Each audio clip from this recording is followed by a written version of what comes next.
नमस्कार, स्वागत है तेज हरियाणा के टॉप 25 खबरों के फटाफट बुलेटिन में। आइए आगे बढ़ते हैं टॉप 25 खबरों की ओर। यदि आपने अभी तेज हरियाणा को सब्सक्राइब नहीं किया तो जरूर करें। सीएम की दो टूक, किसान आंदोलन के नाम पर उपद्रव सहन नहीं। सावन की झड़ी के बीच बुधवार को मुख्यमंत्री मनोहर लाल रेवाड़ी और नारनौल में बीजेपी कार्यकर्ताओं की मीटिंग लेने पहुंचे। नारनौल से दोपहर बाद रेवाड़ी पहुंचे सीएम ने कहा कि उनकी सरकार ने किसान आंदोलन के नाम पर उपद्रव करने वालों के प्रति शुरू में नरमी बरती थी, लेकिन अब ऐसे तत्वों से सख्ती से निपटा जाएगा। सीएम ने कहा कि इस आंदोलन की आड़ में कुछ राजनीतिक ताकतें काम कर रही हैं। इससे पहले नारनौल में भाजपा वर्करों की बैठक में मुख्यमंत्री ने कहा कि प्रधानमंत्री नरेंद्र मोदी ने किसानों का दर्द समझा है। आज देश में हरियाणा ही इकलौता ऐसा प्रदेश है जहां 9 फसलों की खरीद न्यूनतम समर्थन मूल्य पर हो रही है। झज्जर में डीसी बाइक लेकर निकले पानी की निकासी देखने। हरियाणा में बीते 24 घंटे से भारी बारिश हो रही है। वहीं इसी बीच बुधवार को झज्जर के डिप्टी कमिश्नर बाइक लेकर निकल पड़े। उन्होंने बेरी के सब डिविजनल मजिस्ट्रेट को पीछे बिठाया और फिर 40 किलोमीटर तक खुद ही मोटरसाइकिल चलाते हुए इलाके में बारिश का पानी भर जाने से पैदा हुए हालात का जायजा लिया। एनडीआरआई करनाल के पीएचडी स्कॉलर के साथ ब्लैकमेलिंग। हरियाणा के करनाल जिले में राष्ट्रीय डेयरी अनुसंधान संस्थान के पीएचडी स्कॉलर को ब्लैकमेल किए जाने का मामला सामने आया है। आरोपी ने एक युवती के जरिए व्हाट्सएप कॉल करके अश्लील वीडियो बना लिया। अब वह वीडियो सोशल मीडिया पर वायरल करने की धमकी देकर 2 लाख रुपए मांग रहा है। तंग आकर पीड़ित ने पुलिस को शिकायत दी है। अपने और सीएम मनोहर लाल के बीच रिश्तों को लेकर गृह मंत्री विज ने कही यह बात, अफसरों को दी चेतावनी। हरियाणा के गृह एवं स्वास्थ्य मंत्री अनिल विज ने हरियाणा के कुछ अफसरों की कार्यशैली को लेकर एक बार फिर नाराजगी जाहिर की है। उन्होंने कहा कि मुख्यमंत्री मनोहर लाल और उनके बीच बेहतर तालमेल और रिश्ते हैं, इसलिए किसी प्रकार की गलतफहमी में न रहें। दूसरी तरफ मुख्यमंत्री ने साफ कर दिया है कि इस प्रकार के अफसरों के विरुद्ध कड़ी कार्रवाई होगी। सोनीपत में ऑनर किलिंग, पड़ोसी से प्रेम विवाह करने वाली बेटी के परिजनों ने गला दबाकर की हत्या। राई थाना क्षेत्र में बेटी के प्रेम विवाह से परेशान होकर उसकी चुनरी से गला दबाकर हत्या करना व शव को खुर्द-बुर्द करने के लिए गंग नहर में ले जाकर फेंक दिया। युवती ने अपने पड़ोसी से प्रेम विवाह किया था। पुलिस ने आरोपित पिता सहित अन्य के खिलाफ विभिन्न धाराओं के तहत मुकदमा दर्ज कर लिया है। पुलिस ने आरोपित पिता को गिरफ्तार कर अदालत में पेश किया, जहां से उसे 5 दिन के रिमांड पर भेजा है। हरियाणा में मानसून सक्रिय, अगले 3 दिन बरसेंगे मेघ, कुछ जगह होगी तेज बरसात। प्रदेश भर में मानसून सक्रिय है। रविवार सुबह से ही ज्यादातर जिलों में जमकर बारिश हुई। हिसार में बीते 24 घंटों में 104 मिलीमीटर बारिश दर्ज की गई, जो 27 वर्ष का रिकॉर्ड है। सोनीपत में 89 मिलीमीटर, भिवानी में 24, जींद में 76.2 mm बारिश हुई। घंटों हुई बारिश से तापमान में 7 से 10 डिग्री की गिरावट हुई। स्वास्थ्य केंद्र के शौचालय की सीवर लाइन में फंसा मिला भ्रूण। हिसार जिले के अग्रोहा खंड के कालजा गांव के स्वास्थ्य केंद्र के शौचालय में भ्रूण मिला है। भ्रूण टॉयलेट की सीवर लाइन में फंसा हुआ था, जिस कारण सीवर पाइप बंद हो गया। साफ करवाया तो उसमें से भ्रूण मिला। प्राथमिक स्वास्थ्य केंद्र कार्य डॉक्टर संजीव ने अग्रोहा पुलिस को शिकायत दी है। बताया जाता है कि काजला के स्वास्थ्य केंद्र में 4 दिन से टॉयलेट रुका हुआ था। स्वीपर सुरेंद्र से टॉयलेट खुलवाया तो उसमें अविकसित भ्रूण मिला। टॉयलेट 27 जुलाई को खुलवाया था। पत्नी की हत्या कर पति ने दफना दिया शव, पुलिस ने कब्र खोदकर निकाला। जगाधरी की गंगानगर कॉलोनी में विवाहिता की मौत के बाद उसके पति ने शव दफना दिया। विवाहिता की मां ने दामाद पर दहेज को लेकर हत्या करने का आरोप लगाया है। महिला का कहना है कि उसके दामाद ने पहले उसकी बेटी को नशीला पदार्थ दिया, उसके बाद उसकी गला घोंटकर हत्या कर दी। पुलिस ने आरोपी के खिलाफ दहेज हत्या के आरोप में केस दर्ज किया। बुधवार को पुलिस ने शव को कब्र से बाहर निकाला और पोस्टमार्टम के लिए सिविल अस्पताल भेज दिया। नगर निगम कमिश्नर ने इलेक्ट्रिक ब्रांच के जेई को किया सस्पेंड। नगर निगम यमुनानगर के आयुक्त अजय सिंह तोमर ने बुधवार को इलेक्ट्रिक ब्रांच के जेई पंकज काम्बोज को तुरंत प्रभाव से सस्पेंड कर दिया। जेई पंकज काम्बोज पर स्ट्रीट लाइटों के रखरखाव में लापरवाही बरतने का आरोप है। स्ट्रीट लाइटों के रखरखाव को लेकर निगमायुक्त अजय सिंह तोमर ने कुछ दिन पहले ही उनसे रिपोर्ट मांगी थी, लेकिन जेई संबंधित रिपोर्ट निगमायुक्त को उपलब्ध नहीं करवा पाए थे, जिस पर निगमायुक्त ने मामले को गंभीरता से लेते हुए जेई पंकज काम्बोज को सस्पेंड किया। हरियाणा बोर्ड ने रोका 2696 परीक्षार्थियों का परीक्षा परिणाम, बताया यह कारण। हरियाणा विद्यालय शिक्षा बोर्ड भिवानी द्वारा सीनियर सेकेंडरी नियमित कंपार्टमेंट स्वयं पाठी परीक्षा अप्रैल 2021 का जो परिणाम गत 26 जुलाई को घोषित किया गया था, उसमें 2696 परीक्षार्थियों का परीक्षा परिणाम विद्यालयों से प्राप्त 10वीं कक्षा के अंक स्पष्ट न होने के कारण RLD या RALD दर्शाया गया है। Delhi court D group paper leak मामले में रोडवेज परिचालक गिरफ्तार, छापेमारी के दौरान भाग निकला था। Delhi court D group paper leak मामले में STF ने हरियाणा रोडवेज के परिचालक को पेपर सॉल्व करने के मामले में गिरफ्तार कर अदालत से 2 दिन के रिमांड पर लिया है। रिमांड के दौरान पुलिस आरोपी से गिरोह से जुड़े अन्य लोगों के बारे में जानकारी जुटाएगी। उचाना थाना पुलिस ने गत 28 फरवरी को गांव काकड़ौंद व नचार खेड़ा के बीच से गुजरने वाली माइनर के साथ मुर्गी फार्म पर छापेमारी कर दिल्ली कोर्ट ग्रुप डी के पेपर लीकेज का भांडाफोड़ किया था। पूजा रानी ने अल्जीरियाई बॉक्सर को पछाड़ा, मेडल से 1 कदम दूर। टोक्यो ओलंपिक में भारतीय मुक्केबाज पूजा रानी ने अपने अभियान की शुरुआत शानदार जीत के साथ की। उन्होंने 75 किलो मिडिल वेट कैटेगरी के राउंड 16 मुकाबले में अपने से 10 साल जूनियर अल्जीरियाई की इचरक चाइबीब को 5-0 से मात देकर क्वार्टर फाइनल में जगह बना ली है। सांसद दीपेंद्र हुड्डा ने राज्यसभा में चर्चा के लिए 7वीं बार काम रोको प्रस्ताव का नोटिस दिया।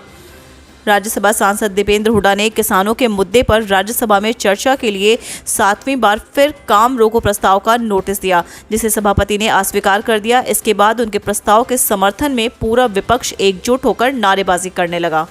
उप मुख्यमंत्री दुष्यंत चौटाला का आदेश, बेरोजगारों को घर के नजदीक ही रोजगार मिले। हरियाणा के उप मुख्यमंत्री दुष्यंत चौटाला ने अधिकारियों को निर्देश दिए कि वे इस तरह का सिस्टम तैयार करें जिससे कि बेरोजगार युवाओं को उनके क्षेत्र में औद्योगिक क्लस्टर की आवश्यकता अनुसार कौशल का प्रशिक्षण दिलाकर उनके घर के नज़दीक ही रोजगार उपलब्ध करवाया जा सके। इससे उनके दूर दराज के क्षेत्र में जाने पर होने वाला खर्च व समय की भी बचत हो सकेगी। यमुना का जलस्तर बढ़ा, हथिनी कुंड से छोड़ा 1,60,000 क्यूसेक पानी, दिल्ली को किया अलर्ट। पहाड़ी इलाकों में बुधवार तड़के हुई मूसलाधार बारिश से बुधवार को हथनी कुंड बैराज से यमुना नदी में 1,60,000 क्यूसेक पानी छोड़ा गया है, जिससे यमुना नदी के उफान पर आने की आशंका बन गई है। प्रशासन ने यमुना नदी के साथ लगते बाढ़ग्रस्त इलाकों व दिल्ली प्रशासन को अलर्ट कर दिया है।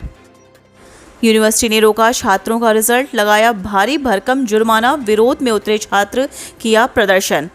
NSUI के बैनर तले फरीदाबाद नेहरू कॉलेज के छात्रों ने बुधवार को केंद्रीय राज्य मंत्री कृष्णपाल गुर्जर के कार्यालय के बाहर प्रदर्शन किया। प्रदर्शनकारी छात्रों ने मंत्री के निवास के बाहर जमकर नारेबाजी की। हालांकि इस दौरान केंद्रीय राज्य मंत्री अपने आवास पर मौजूद नहीं थे।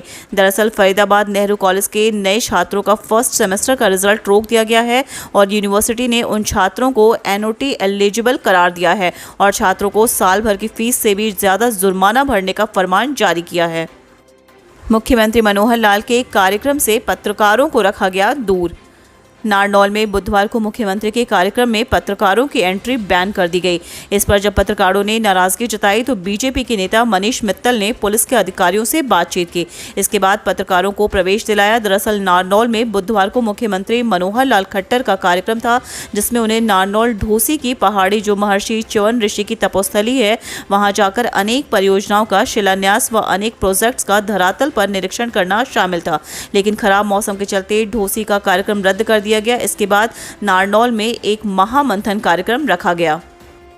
तेजधार हथियार से किसान की हत्या, पानी देने गया था खेतों में। गोहाना के गांव मदीना में किसान की खेत में तेजधार हथियार से हत्या करने का मामला सामने आया है। मृतक का नाम रामचंद्र, उम्र 54 साल के रूप में पहचान हुई है। परिजनों के अनुसार मृतक रामचंद्र कल रात को फसलों में पानी देने के लिए खेतों में गया हुआ था। जब सुबह खेत में जाकर देखा तो किसी ने उसकी कस्सी मारकर हत्या कर दी, जिसकी सूचना उन्होंने पुलिस को दी। पुलिस ने अज्ञात के खिलाफ हत्या का मामला दर्ज कर जाँच शुरू कर दी है। जलभराव से थमी साइबर सिटी की रफ्तार। साइबर सिटी में मंगलवार से लगातार हो रही बारिश के कारण शहर में जगह जगह मुख्य मार्गों पर जल भराव हो गया। बारिश से हुए जल भराव के कारण बुधवार को वाहन चालकों को दर्जन भर मार्गों पर जाम से जूझना पड़ा। हालांकि ट्रैफिक पुलिस की सतर्कता के चलते वाहन चालकों को जाम से थोड़ी निजात जरूर मिली। हाईवे से लेकर शहर के सभी मुख्य सड़कों पर इतना पानी भर गया है कि इन सड़कों से निकलने वाले वाहन बीच रास्ते में ही बंद हो जाते हैं। दरअसल बुधवार को सुबह से हो रही बारिश के कारण शहर में सभी मुख्य सड़कों पर जल भराव हो गया है। ढाबे पर काम करने वाले एक युवक की छत से गिरने से मौत। सिरसा जिले के शहर के बाईपास पर स्थित ढाबे पर काम करने वाले व्यक्ति की रात को छत से गिरने से मौत हो गई। पुलिस ने इत्तफाकिया मौत की कार्रवाई कर शव पोस्टमार्टम के लिए भेज दिया। बताया जा रहा है कि वह रात को ढाबे की छत पर सोया था।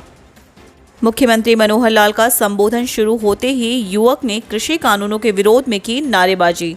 नारनौल में भाजपा कार्यकर्ता सम्मेलन के दौरान जैसे ही सीएम मनोहर लाल ने मंच से बोलना शुरू किया, तभी सम्मेलन में मौजूद एक व्यक्ति ने अपनी कुर्सी पर खड़े होकर तीनों कृषि कानून वापस ले लो के नारेबाजी शुरू कर दी। इससे हॉल में मौजूद सीएम सिक्योरिटी में लगे पुलिस कर्मचारियों ने उस युवक को लपक कर उसका मुंह दबोच लिया और बाहर लेकर पुलिस के हवाले कर दिया। रेवाड़ी को सीएम ने दी 250 करोड़ की सौगात। मुख्यमंत्री मनोहर लाल ने कहा कि रेवाड़ी जिले में विकास कार्यों के लिए 250 करोड़ रुपए का बजट अलॉट कर दिया गया है। विकास कार्यों के लिए बजट को लेकर ना पहले कोई परेशानी थी और ना ही आगे कोई दिक्कत आने वाली है। मुख्यमंत्री मनोहर लाल बुधवार को शहर के केएलपी कॉलेज में भाजपा कार्यकर्ताओं से रूबरू होने के लिए पहुंचे थे। देश को मिला एक और गूगल बॉय। 5 साल की उम्र में कंप्यूटर से तेज भागता है इस बच्चे का दिमाग। हिमाचल का गूगल बॉय एक असाधारण प्रतिभा संपन्न बच्चा है जिसने महज 5 वर्ष की आयु में ही विश्व भूगोल संबंधित प्रश्नों की चुटकी बजाते उत्तर देकर सबको आश्चर्यचकित कर दिया है। जहां इस उम्र में बच्चे ABC, क, ख, ग और नर्सरी कविताएं रटते हैं, वहां इस बच्चे ने असाधारण रूप से अपने मानव मस्तिष्क की क्षमता में कंप्यूटर को भी मात दे दी है। सरकारी स्कूलों की खस्ता हालत को देखकर सरकार ने ली सुध मरम्मत का कार्य जारी। एक तरफ जहां हरियाणा सरकार सरकारी स्कूलों के हालात सुधारने की कोशिशें हैं, वहीं सरकारी स्कूलों की वर्षों पुरानी इमारतें भय का माहौल पैदा कर रही हैं।